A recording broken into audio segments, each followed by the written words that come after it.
এক শব্দ, এক প্রতিজ্ঞা, এক নবজাগরণের প্রতিশব্দ হলো বিপ্লব।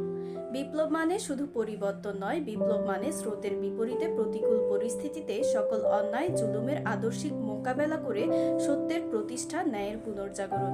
বিপ্লব এমন এক সংগ্রাম যেখানে শশী তোরা মাথা তুলে দাঁড়ায়, যেখানে অন্যায়ের বিরুদ্ধে প্রতিবাদের আগুন জ্বলে ওঠে। সত্যিকারের বিপ্লব কেবল শাসকের পরিবর্তন নয়, বরং শোষণের অবসান, যেখানে ক্ষমতার দখলের লড়াই নয়, বরং মানবতার বিজয় নিশ্চিত হয়। বিপ্লব এই এক শব্দের সাথে জড়িয়ে আছে অনেক ইতিহাস, অনেক আন্দোলন। যুগে যুগে শোষণ আর নিপীড়ন থেকে মুক্তির জন্য মানুষ ঐক্যবদ্ধ হয়েছে, সংগ্রাম করেছে। অনেক আন্দোলন সফল হয়েছে, কিন্তু প্রশ্ন রয়ে গেছে, সেই সফলতা কি প্রকৃত অর্থে সবাইকে সমান মর্যাদা, নিরাপত্তা আর মানবিক অধিকার দিতে পেরেছে? উন্নত বিশ্বের অনেক জায়গায় আন্দোলনের ফল হিসেবে রাষ্ট্রের অবকাঠামো উন্নত হয়েছে, মানুষের জীবনযাত্রার মানও বেড়েছে, কিন্তু মানুষের মানবিক চেতনা, মানবিক মূল্যবোধ এবং আত্মিক অবস্থার উন্নতি কি হয়েছে? মানুষ কি আজও নিজের সত্তা ও জীবনের চিরন্তন সত্য উপলব্ধি করতে পারছে?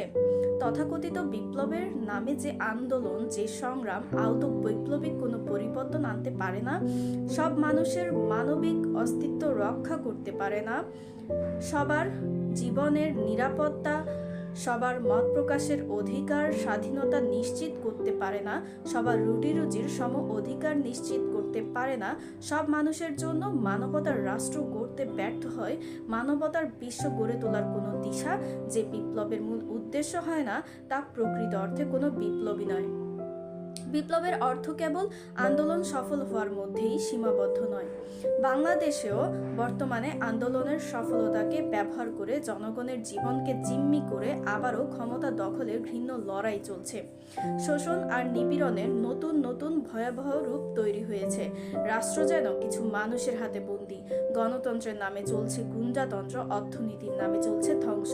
তাই সব ধোঁকার বিপ্লব, মৃত্যুর বিপ্লব, গুন্ডাতন্ত্রের বিপ্লব, জঙ্গিবাদের বিপ্লব, তামাশার বিপ্লব, গণগ্রেফতারের বিপ্লব, রাষ্ট্র জবরদখলের বিপ্লব, দেশের অর্থনীতি ধ্বংসের বিপ্লব, প্রতিহিংসার বিপ্লব, অক্ষম মূর্খদের বিপ্লব, তথাকথিত ব্যর্থ বিপ্লবের অরাজকতা, পাশবতা, খুন, সন্ত্রাস থেকে জনগণের জানমাল, ঈমান, ইজ্জত, রাষ্ট্র, ধর্ম বাঁচানোর জন্য অস্তিত্ব রক্ষায়, জীবন, স্বাধীনতা, অধিকার, নিরাপত্তা, রুটি রুজি রক্ষায় আরেকটি রেভলিউশন, আরেকটি বিপ্লব অপরিহার্য হয়ে পড়েছে। এবারের বিপ্লব হতে হবে মানবতার বিপ্লব, মানবতার রাষ্ট্র প্রতিষ্ঠার বিপ্লব। মানবতার রাষ্ট্র মানে সব মানুষের নিরাপত্তার রাষ্ট্র। মানবতার রাষ্ট্র মানে সব মানুষের বাঁচার রাষ্ট্র। মানবতার রাষ্ট্র মানে সব মানুষ যার যার ধর্ম, বিশ্বাস, আদর্শ, মত, পথ নিয়ে চলার রাষ্ট্র। মানবতার রাষ্ট্র মানে রাষ্ট্রের মালিক সব মানুষ, কোনো এক ধর্ম বা এক জাতি, এক গোত্র, এক সম্প্রদায়, এক দল নয়। মানবতার রাষ্ট্র মানে খুন, জুলুম, রাষ্ট্রীয় সন্ত্রাস, স্বৈরদস্যুতার আতঙ্কমুক্ত, নিরাপদ, শান্তিময় জীবনের রাষ্ট্র। মানবতার রাষ্ট্র মানে একক গোষ্ঠীর স্বৈরদস্যুতা মুক্ত, অসাম্প্রদায়িক, সর্বজনীন মানবতার রাষ্ট্র। মানবতার রাষ্ট্র গড়ার বিপ্লব জীবনের বিপ্লব বা ইনসানিয়াত বিপ্লব। মানবতার রাষ্ট্র ও মানবতার দুনিয়ার ভিত্তি, সকল বস্তুর ঊর্ধ্বে জীবনের দয়াময় স্রষ্টার নামে, স্রষ্টার আলো, মহান রেসালাতের আলোকে মানব সত্তা। চলুন খুনি, জালিম ও অপশক্তির স্বৈরদস্যুতন্ত্র থেকে মুক্তির লক্ষ্যে বিপ্লবী চেতনা ধারণ করি। সব মানবিক মানুষের ঐক্যবদ্ধ প্রচেষ্টায় মানবতার রাষ্ট্র গড়ে তুলি এবং বিশ্ব ইনসানিয়াত বিপ্লবের প্রবর্তক, সত্য ও মানবতার পরম বন্ধু শ্রদ্ধেয় আল্লামা ইমাম হায়াতের ডাকে সাড়া দিয়ে বৈপ্লবিক দিশার মাধ্যমে মানবতার নবজাগরণ শুরু করি। জয় বাংলাদেশ, জয় বিশ্ব মানবতা।